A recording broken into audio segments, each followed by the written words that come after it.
Aline Rashid wano ku the link. Banange mupulike eyo mwenna mwebale kazana. Gwayagala okutwalira ebintu e Uganda oba okugirayo ebintu byo weyuneba HBK. Omukulu Hamisi ali ku 073 611 2932. Asobola okuletera ebintu byo okuva e Uganda n'okubikutwalira e Uganda. Akola ku hotel bookings, akola paperwork owa permit obanga oli stuck, asobola okuyisawo ku kisaawe n'obanga tosumbukanyizibwa. Mweyune asobola okubeera nga akukolako. Kayimba kano nsaba kabanyumire.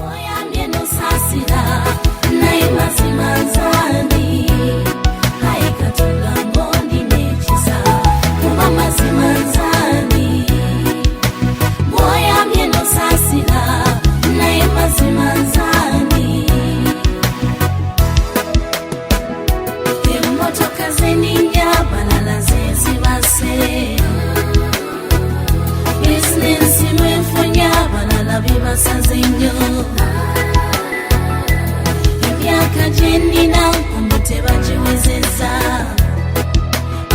nze mukama onjunye mpangudde lwakisa nzijukira jjajja bwe yagamba muzzukulu embeera nzibu naye Katonda ataleka be yatonda luli walumu naffe natujjukira obulumi bwonna ne bugenda